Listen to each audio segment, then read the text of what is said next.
મિત્રો, વિડીયોમાં આવતા નામ પાત્ર અને ઘટના ફક્ત કાલ્પનિક છે. તેનો કોઈ પણ વ્યક્તિ સાથે સંબંધ નથી. આ વિડીયો ફક્ત મનોરંજન માટે બનાવવામાં આવેલો છે. તો ચાલો વાર્તા શરૂ કરીએ.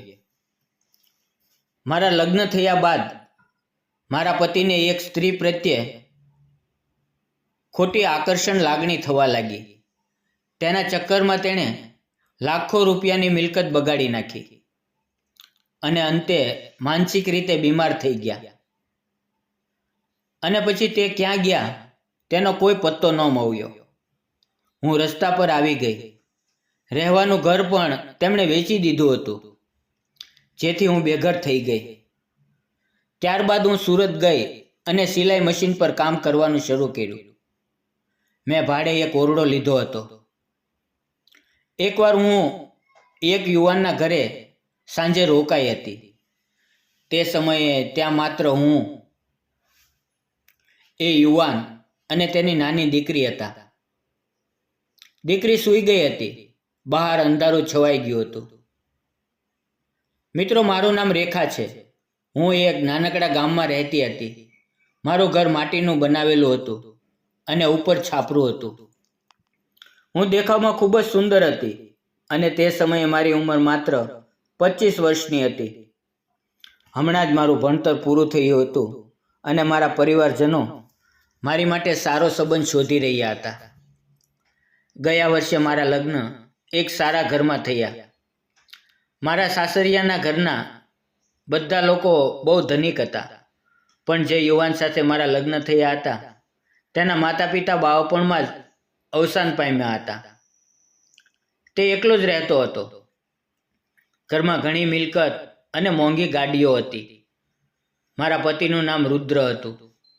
લગ્ન પછી રુદ્ર મને ખૂબ પ્રેમ કરતા હતા, પણ અચાનક તેની જિંદગીમાં એક બીજી યુવતી આવી અને ત્યાર પછી તેનું વર્તન મારા પ્રત્યે બદલાઈ ગયું. તે મને અવગણવા લાગ્યો, ગુસ્સો કરતો અને મારામારી પણ કરતો. તેની પાસે પૈસા અને ગાડીઓ હોવાથી ઘણી છોકરીઓ તેની તરફ આકર્ષાતી હતી. તે દિવસભર તેમની સાથે ફરતો.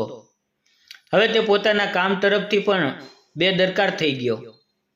ધીમે ધીમે તેની બધી સંપત્તિ ખતમ થવા લાગી. ક્લબમાં જવું, પાર્ટીઓમાં પૈસા ઉડાડવા એ તેનો રોજનો શોખ બની ગયો. માત્ર એક જ વર્ષમાં તે સંપૂર્ણ રીતે બરબાદ થઈ ગયો. લાખોનો માલિક કંગાળ બની ગયો અને તેને પોતાને પણ ખબર ન પડી. આ બધાથી તે માનસિક રીતે તૂટી ગયો. દારૂ પીવા લાગ્યો અને અજીબ વર્તન કરતો. ગામમાં ભટકતો અને અસમંજસ વાતો કરતો. હું બધું સહન કરતી રહી અને સમજાવવાનો પ્રયત્ન કરતી રહી, પણ કોઈ ફરક પડ્યો નહીં. આખરે અમારે ઘર વેચવું પડ્યું. ગાડીઓ, જમીન, બંગલો બધું ગયું અને અમે રસ્તા પર આવી ગયા. તે પછી રુદ્ર ગામ છોડીને ક્યાંક ચાલ્યો ગયો. કોઈ કહે છે કે અકસ્માતમાં મોત થયું, કોઈ કહે જંગલમાં જઈને ગુમ થઈ ગયો. મને એ પણ ખબર નહોતી કે હું વિધવા છું કે નહીં. આ બધી વાતોથી હું માનસિક રીતે ખૂબ પીડાઈ રહી હતી. મારા ઘરના બધા પણ ચિંતિત થઈ ગયા. મેં નક્કી કર્યું કે હવે કંઈક કરવું પડશે. મેં માતા પિતાને કહ્યું કે હું સુરત જઈશ અને કામ કરીશ. તેણે પહેલાં ના પાડી. મેં કહ્યું કે હું તમારા ઉપર બોજ બનવા નથી માંગતી. પછી મારી જીદ સામે તેને હા કહેવી પડી. હું સુરત આવી ગઈ. ત્યાં મારી એક જૂની સહેલી રહેતી હતી અને તેણે મને કહ્યું હતું કે અહીંયા નવી મહિલાઓને સિલાઈનું કામ શીખવાડવામાં આવે છે.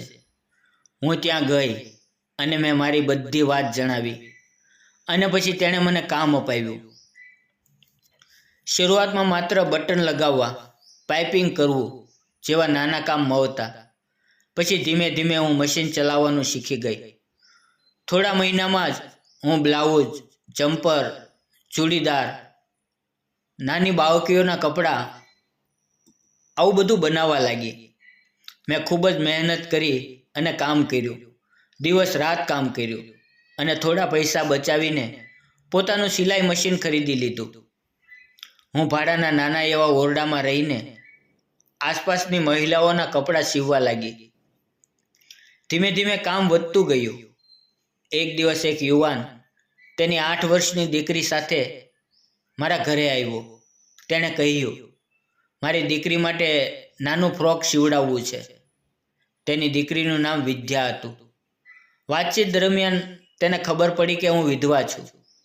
તેણે પણ કહ્યું કે તેની પત્ની લગ્ન પહેલાં જ અન્ય સાથે સંબંધમાં હતી અને એક દિવસ તે દીકરીને છોડીને જતી રહી.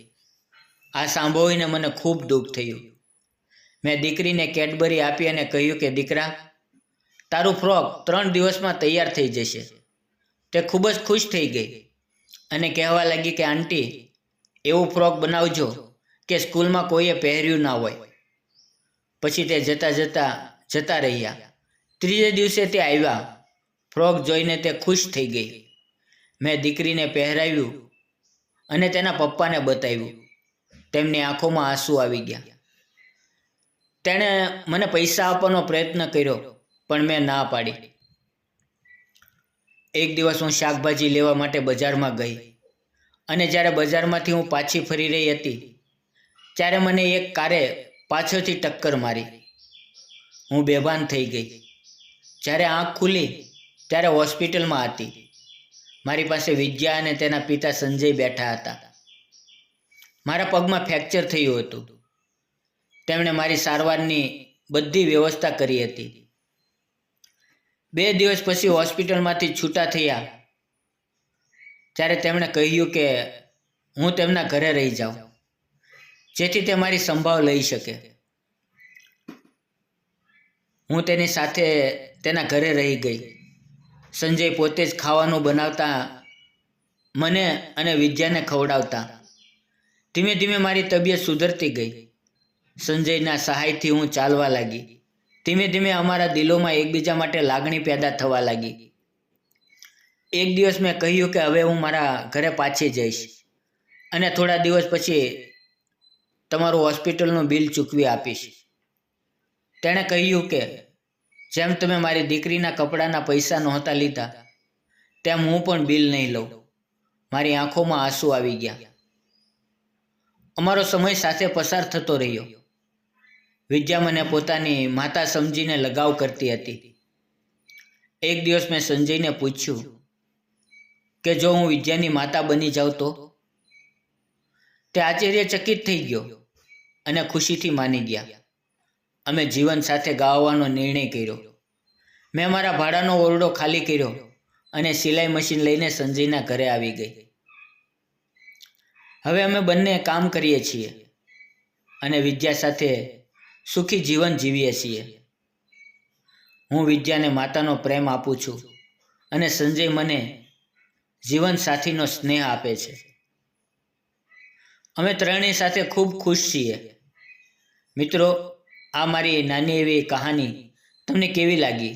જો ગમી હોય તો ચેનલને લાઈક, શેર અને સબસ્ક્રાઈબ કરવાનું ભૂલશો નહીં.